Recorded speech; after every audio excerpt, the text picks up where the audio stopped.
안녕하십니까. 드림위버 제작 가이드의 박광철입니다. 안녕하세요. 조태호입니다. 네.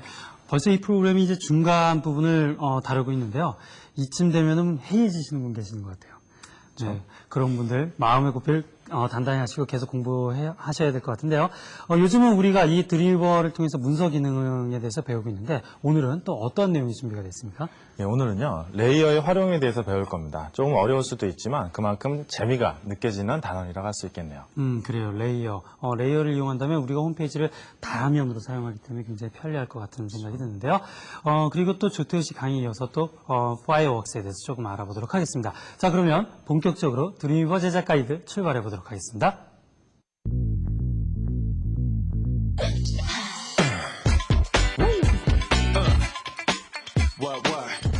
자, 드림위버 제작 가이드. 오늘은 레이어의 활용에 대해서 배울 차례인데요. 그 전에 지난 시간에 배웠던 내용부터 잠시 확인하고 넘어가도록 하겠습니다. 자, 지난 시간에는요. 여러 가지 문서에 삽입하는 법에 대해서 배웠었죠.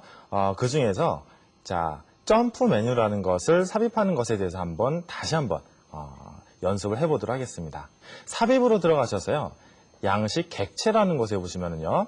맨 마지막에 점프 메뉴라고 있죠. 자, 이 부분을 클릭하시면요. 자, 점프 메뉴라고 있는 이 부분을 클릭하시면 자, 이런 대화 상자가 떠요. 처음에는 이름을 아직 정해주지 않았기 때문에 unnamed라고 나오지만 처음에 어떠한 글씨가 나올 것인지, 그렇죠? 여기 예를 들어서 협력 사이트 이렇게 적으면요. 맨 처음에 협력 사이트라는 이름의 점프 메뉴가 생기는 거죠. 그리고 플러스 표시를 눌러서 그 아래에는 어떠한 이름, 그리고 그 이름을 클릭했을 때 어떠한 URL로 이동할지를 자, 보시는 것처럼 정해줄 수가 있었죠. 여러분들 지난 시간에 배웠던 것 잊지 마시고 아주 적절한 곳에 사용하시기 바랍니다. 자, 오늘은요. 방금 설명드린 대로 레이어의 활용에 대해서 배울 겁니다. 레이어의 활용이란 뭐냐면요. 레이어는 평면의 개념이라고 생각하시면 돼요. 여러 가지 평평한 판이 차곡차곡 쌓여있기도 하고 하나의 레이어가 다른 레이어를 가리고 있기도 하고 다이나믹 레이어를 이용해서 레이어가 움직이기도 하고 다시 말씀드리면 홈페이지의 역동성과 다이나믹함 그런 것들을 여러분들 마음대로 주실 수가 있는 겁니다. 레이어의 기능을 잘 한번 활용을 해보시기 바랍니다. 근데 레이어에는요. 일반적으로 레이어를 삽입해서 어떠한 그림 위에 가리게끔 한다든지 아니면 움직이게 한다든지 여러 가지로 쓸 수 있지만 움직이게 하는 부분, 이 부분은 다이나믹 레이어라고 부르는데요. 그 부분은 16강에서 할 겁니다. 오늘은요. 단지 레이어의 개념이 무엇인가 그리고 어떠한 옵션을 통해서 어떻게 활용할 수 있는가를 알아보도록 하겠습니다. 자, 먼저 사이트를 지정을 해줘야겠죠. 자, 제가 레이어를 위해서 레이어의 활용이라는 사이트를 미리 지정을 해놨어요. 사이트 정하는 것 이제 여러분들 다 아시리라고 믿습니다. 자기가 원하는 폴더에 해당 사이트 이름을 정해주시면 되죠. 자, 레이어가 무엇인가를 제가 설명하기 위해서 제가 그 전에 예제를 하나 보여드리려고 해요. 자, 예제를 먼저 보시는 게 더 이해가 빠르실 것 같아요. 제가 피파 월드컵, 한국 월드컵, 자, 한일 월드컵을 제가 사이트를 이렇게 만들어 봤는데요. 자, 만들고 나서 보니까 윗부분에 그림이 이렇게 들어가 있고 그 아래 다른 그림, 그리고 여러 가지 플래시 버튼들과 플래시와 그리고 배경 그림으로 이루어진 잘 짜여진 하나의 홈페이지라고 할 수 있겠죠. 그런데 미리 보기를 통해서 봐보니까요. 자, 미리 보기를 통해서 브라우저에서 봐보니까 이 부분에 이게 피파 월드컵 홈페이지라는 한글로 된 그런 글씨가 좀 삽입이 됐으면 좋겠어요. 그렇게 생각을 하다가 그 글씨가 플래시로 되어 있다면 더 멋있을 텐데 이런 식으로 생각을 했다고 해봅시다. 그럼 여러 가지 방법이 있겠죠. 먼저 파이어웍스를 이용해서 전에 잠깐 보여드렸다시피 파이어웍스를 이용해서 그림을 불러오고 그 그림 위에 글씨를 삽입한 뒤 완료 버튼을 누르면 다시 드림위버에서 업데이트가 되는 것 기억나시죠? 그렇게 사용할 수도 있지만 플래시를 그 그림 위에 집어넣으려면 어떻게 해야 될까요? 이럴 때 사용하는 것이 바로 레이어입니다. 제가 레이어를 한번 집어넣어 볼게요. 자, 레이어는요. 자, 이 아이콘을 클릭하면 돼요. 제가 잠시 후에 자세하게 레이어 만드는 법을 설명을 드릴게요. 그래서 자기가 원하는 위치에 이렇게 네모 형태의 칸을 그리시고요. 그리고 자, 원하는 플래시 무비를 골라서 이 안으로 이렇게 집어넣습니다. 자, 집어넣었죠? 그 다음 다시 한번 미리 보기를 해볼까요? 그러면요, 아까 보셨던 그림 위에, 자, 이 부분은 플래시로 되어 있어요. 오른쪽 버튼을 눌러서 자, 이렇게 나오면 플래시라는 거 확인하실 수가 있죠. 자, 이렇게 마우스를 가져다 대면 색이 변하는 플래시가 그림 위에 삽입이 됐습니다. 이렇게 좀 더 다이나믹하고 역동적인 것을 만들기 위해서는 레이어의 사용이 필수적이라는 것 여러분 잊지 마시기 바랍니다. 자, 지금부터 그러면요, 본격적으로 레이어를 하나씩 만들어가면서 그 용법을 알아보도록 하겠습니다. 먼저 레이어를 방금 보셨지만 레이어를 삽입하는 방법은 두 가지가 있어요. 일반적으로 자, 이렇게 그냥 레이어 그리기 아이콘이 있어요. 레이어 그리기 아이콘을 클릭하신 다음 이렇게 그려주시는 게 한 가지 방법이고요. 자, 다른 방법은 뭐가 있을까요? 자, 다른 방법은요. 자, 델리트를 눌러서 지워보겠습니다. 다른 방법은요. 삽입으로 가셔서 레이어라는 곳을 눌러주시면 돼요. 레이어를 누르니까 자, 보시다시피 마우스 커서가 위치한 곳에 레이어가 만들어졌죠. 자, 이렇게 맨 처음 나타나게 되는 레이어의 모습을 여러분들이 원하는 모습을 지정해 줄 수가 있어요. 크기라든지 바탕색이라든지 처음에 나타나는 레이어를 어떻게 변화를 주는가 하면은요. 편집 메뉴로 가셔서 환경 설정이라는 메뉴를 찾아보세요. 자, 환경 설정이라는 메뉴를 클릭하시면 여러 가지 옵션 중에 레이어 옵션이 있죠. 자, 레이어 옵션을 선택하셔서 오른쪽에 디폴트로 보여지게 될 그런 레이어를 정하실 수가 있는 겁니다. 자, 잠시 후에 설명드리겠지만 태그도 설정하실 수가 있고요. 또 보이게 할지 안 보이게 할지, 폭과 높이, 배경색, 배경 이미지 등을 설정하실 수가 있고요. 그 밖에 여러 가지 옵션도 설정하실 수가 있어요. 자, 그러면요. 한번 그 레이어를 그렇게 해서 만들어진 레이어를 어떻게 편집을 하는지를 제가 한번 보여드릴게요. 자, 레이어를요. 이렇게 그려놓고 그 레이어를 선택하시면은 속성 설정 창이 레이어 속성 설정 창으로 바뀌죠. 자, 바뀌는 상태에서 한번 알아볼게요. 먼저 레이어 아이디라는 것이 있네요. 자, 레이어 아이디라는 것은 이 레이어에 이름을 붙여주는 곳이에요. 그리고요. 자, L과 T가 있는데, 자, L과 T는요, 어떻게 쓰는 거냐 하면은요, 왼쪽에서 혹은 위쪽에서부터 얼마큼 떨어지게끔 하는지를 정해주는 거예요. 자, L이라는 부분에 제가 100이라고 적어볼게요. 100이라고 적고 적용을 시켜보면요, 자, 이렇게 100만큼 이동한 채로 보이게 되죠. 자, 이제 T라는 곳에 제가 50이라고 써놓을까요? 50이라고 써놓고 엔터를 치면은요, 자, 이렇게 50 정도 밑으로 내려간 상태에서 레이어가 만들어진다는 것. 자, 확인하실 수 있겠죠. 자, 그 옆에 W와 H는 어떠한 역할을 하는지 알아보겠습니다. 자, W 부분에 200이라고 되어 있는데요. 예, 이것은 바로 가로 길이가 어느 정도 되는가를 나타내는 거예요. 이 부분을 300으로 바꿔볼까요? 자, 그러면은 이렇게 300만큼 가로의 길이가 늘어나죠. 자, 그럼 이건 뭐겠어요? 하이트, 세로의 길이죠. 자, 세로의 길이를 지금 120으로 되어 있는데 제가 150으로 바꿔보면은요. 자, 그만큼 이렇게 늘어나게 되죠. 자, 그래서 L, W, T, H 이 부분을 잘 활용하시면은 좀 더 정밀하게 레이어의 위치를 여러분들이 정하실 수 있다는 거 잊지 마시고요. 그 옆에 보면 Z 인덱스라고 있네요. 이 부분은요. 레이어 길이의 순서를 정해주는 거예요. 이 부분은 제가 레이어를 여러 개를 만들어서 잠시 후에 다시 설명을 드릴게요. 그리고 가시성이라는 것은 역시 마찬가지로 보이고 안 보이고를 결정해 주는 거예요. 이 부분도요. 제가 잠시 후에 레이어 윈도우를 열어서 설명을 드리도록 하겠습니다. 그리고 배경 이미지와 배경 색을 넣을 수 있다는 것은 제가 이미 설명을 드렸죠. 자, 요 밑에 항상 속성 설정 창에 보시면은 여기 작은 삼각형이 있어요. 작은 삼각형을 클릭하시면 좀 더 많은 옵션을 적용할 수 있다는 것 이제 다 아실 거라 믿습니다. 자, 먼저 태그 부분을 선택하실 수가 있게끔 나오죠. 자, 태그 부분은요. 열어보니까 자, SPAN, DIV, 그 다음 레이어, iLayer 이렇게 네 가지가 있네요.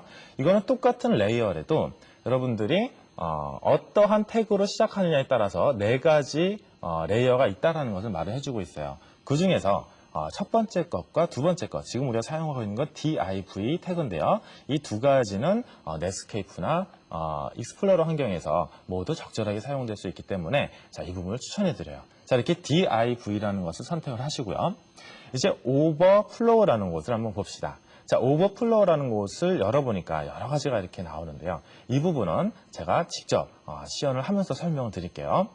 먼저 레이어가 크기가 지금 가로가 300, 세로가 150이죠. 제가 가로를 100으로 바꿔볼게요. 자, 100으로 바꿔보면은 자, 이렇게 좁아졌죠. 그리고 세로는 150이에요.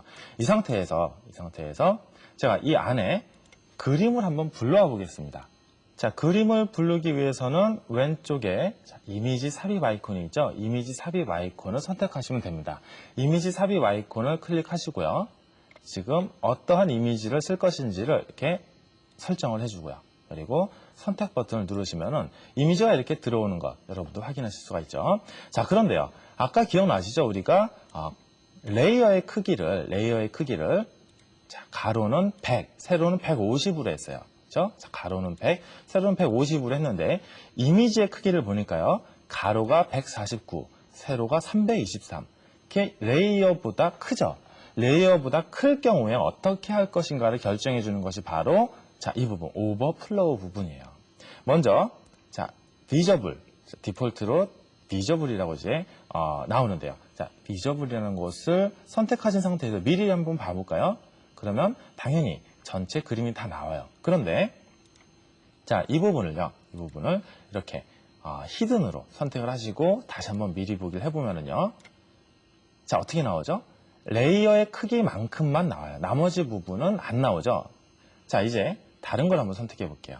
이 부분, 스크롤 부분을 선택을 하면요. 미리 보기를 해볼까요? 자, 가려지긴 가려지는데 보신 바와 같이 스크롤이 생성이 돼요. 그래서 왔다 갔다 하면서 여러분들이 보실 수 있게끔 편의를 제공을 해드리죠. 그리고 마지막 오토라는 부분을 선택을 하면은요. 자, 여기를 선택해서 미리 보기를 다시 한번 해볼게요. 자, 미리 보기를 하면은 어떻게 되죠? 아까랑 같죠? 아까랑 같이 스크롤이 나오는데 스크롤이라는 메뉴를 선택했을 때 어떻게 다르냐 하면은요.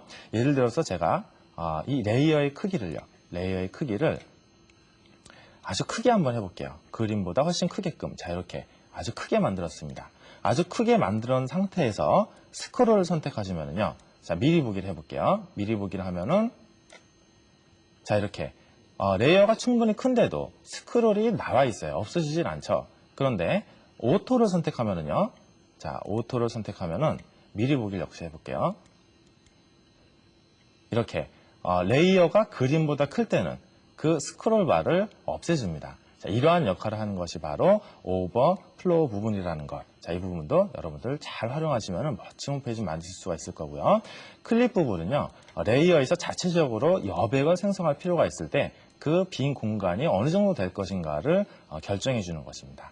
자, 이렇게 옵션을 잘 활용하시면 여러분들이 레이어를 충분히 이용하셔서 멋진 홈페이지를 만드실 수 있을 겁니다. 자, 이번에 알아볼 것은요. Z인덱스라는 부분을 우리가 잠시 후에 설명드린다고 말씀만 드리고 그냥 넘어갔었죠.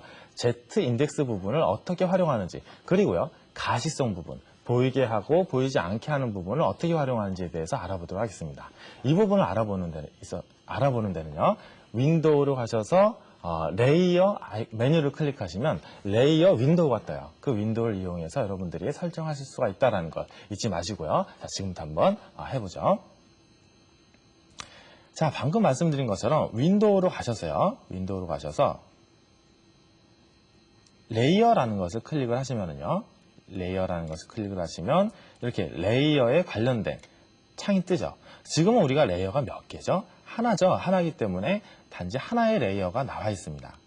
하지만 여러 개의 레이어를 한번 그려볼게요. 자, 여러 개의 레이어를 그리기 위해서 자, 이건 크기를 좀 이렇게 줄이고요.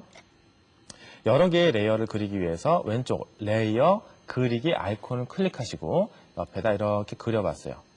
그러니까 마우스 아이콘이 다시 커서로 바뀌죠. 자, 다시 한번 레이어를 그리기 위해서는 레이어 아이콘을 한 번 더 클릭하셔야 되는데요. 클릭하신 상태에서 컨트롤 버튼을 누르시면은요, 이렇게 계속해서 몇 개라도 만드실 수가 있습니다. 자, 이렇게 여러 개의 아이콘을 만들었어요. 여러 개의 레이어를 만들었어요. 자, 이 여러 개의 레이어에 이제 각각 다른 옵션을 주기 위해서 레이어 창을 한번 열어볼까요?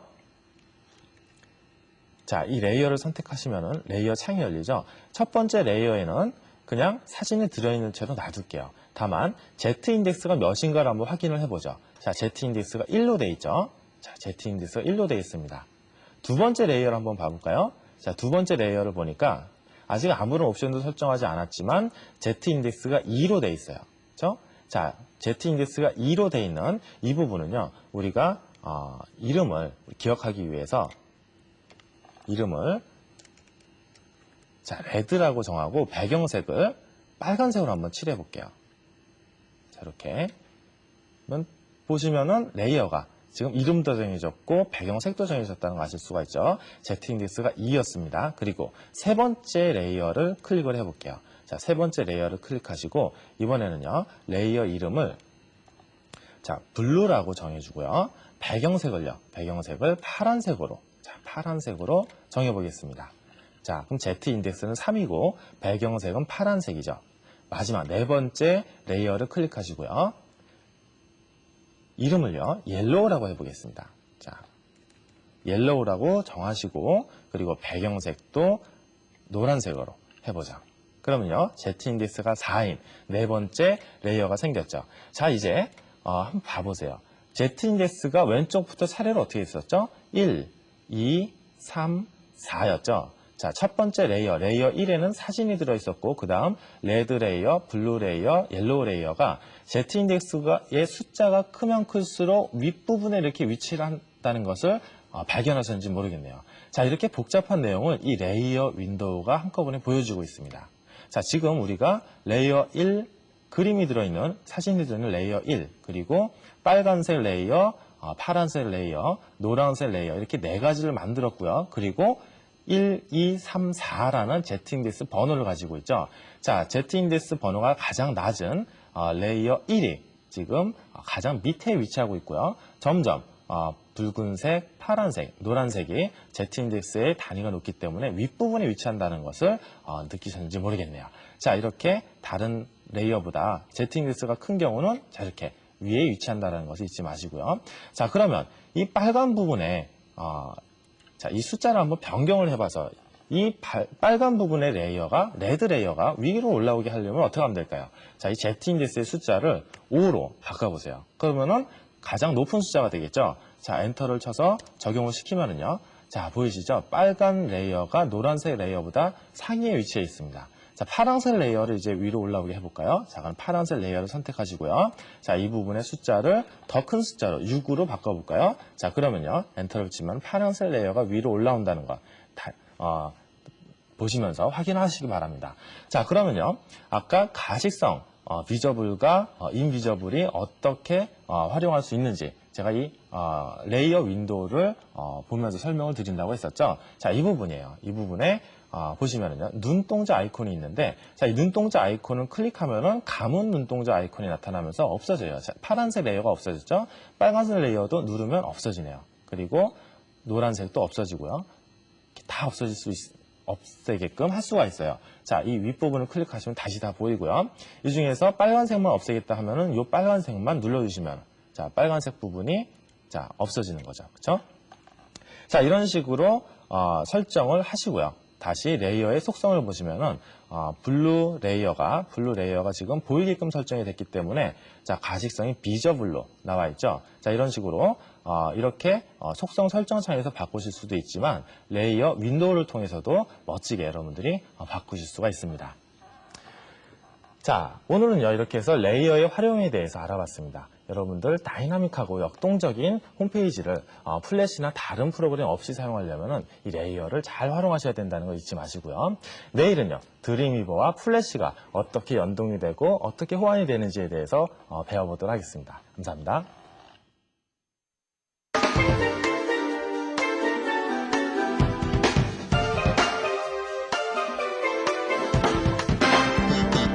드림위버 플러스 시간입니다. 오늘도 역시 파이어웍스 사용법에 대해서 알아보도록 하겠는데요.